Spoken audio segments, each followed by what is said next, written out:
Hello everyone and welcome back to the PEX News Channel. Tonight we're talking about a major development that's putting the United States and Russia back into the spotlight, and not in a good way. U.S. President Donald Trump has reportedly ordered the deployment of 2 nuclear submarines. The move is in direct response to what Trump has called foolish and inflammatory threats made by former Russian President Dmitry Medvedev, who now serves as deputy chairman of Russia's Security Council.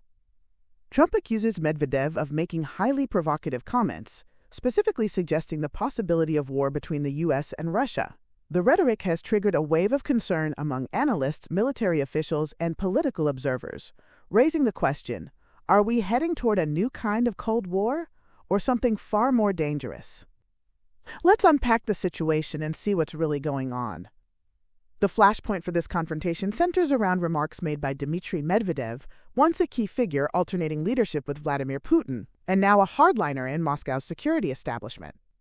In a recent statement, Medvedev warned of the possibility of direct war with the United States, a message widely seen in Washington as an escalation of threats rather than a deterrent. In response, Trump made the dramatic decision to deploy 2 U.S. nuclear submarines, ballistic missile submarines with stealth capabilities, and the firepower to deliver a serious military message. While the specific locations of these submarines remain classified, they are said to be within range of potential Russian targets.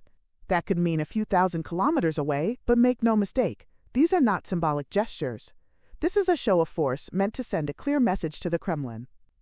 This decision was reportedly communicated through a public announcement and reinforced by growing frustration within the Trump camp over what they see as continued aggression and refusal to negotiate from the Russian side. Behind the scenes, Trump has issued a direct ultimatum to Moscow: engage in serious ceasefire talks regarding the war in Ukraine or face intensified U.S. sanctions. Initially, Trump gave the Kremlin 12 days to begin negotiations. That deadline was later shortened to just 10 days. The message? Time is running out.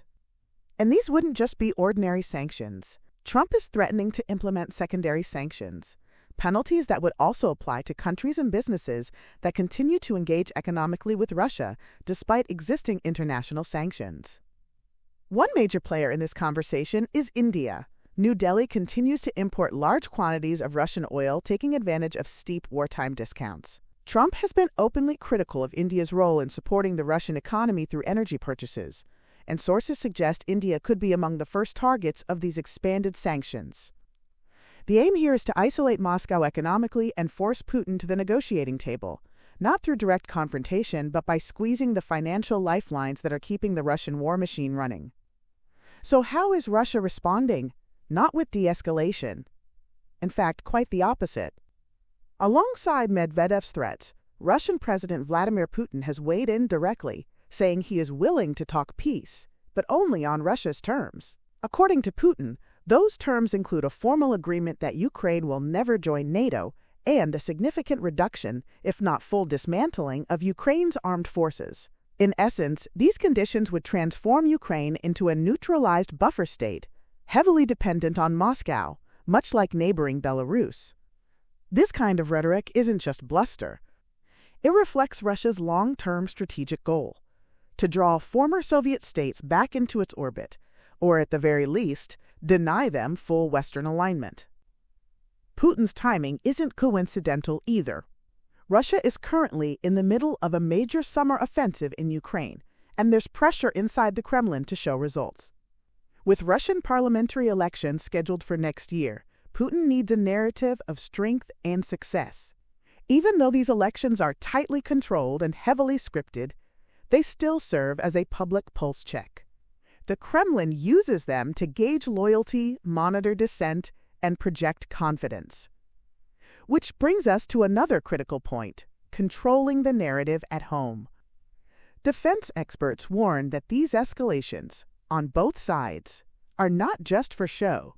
Robert Fox, defense editor at the Evening Standard, points out that this is not simply the usual exchange of rhetorical jabs.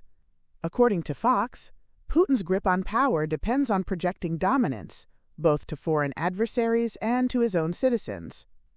To maintain that image, Putin needs to show that he's not only resisting Western pressure but winning. That's why he continues to push this war in Ukraine, even at great economic and human cost. And it's also why dissent is so dangerous in Russia. The late opposition leader Alexei Navalny understood that. His campaigns across Russia weren't just about democratic reform. They were a direct challenge to the war, the corruption, and the entire structure of power surrounding Putin. And for that, many believe, he was silenced. As tensions rise, this broader context matters. We're not just looking at a geopolitical chess match. We're looking at a conflict that defines leadership, legacy, and control in both Moscow and Washington. So what happens now? If Russia ignores Trump's ceasefire deadline, we could see a new wave of sanctions, potentially pulling countries like India and even China further into the economic fallout. If those nations push back, it could fracture key global alliances. At the same time, the U.S. Navy's quiet but deliberate submarine movements are signaling that any further provocation may lead to a direct military standoff. We're not there yet, but this kind of brinkmanship has a historical precedent, and it rarely ends well if diplomacy fails. There is also increasing pressure on Washington's allies to show solidarity. NATO, the EU, and countries like the UK will need to decide how firmly they align with Trump's stance and how far they're willing to go to support a potentially new, more aggressive phase of U.S. foreign policy. Meanwhile, Putin is looking to consolidate power ahead of Russian elections and hold on to the narrative that Russia is under siege and must fight back. That's a dangerous combination and one that could have global consequences.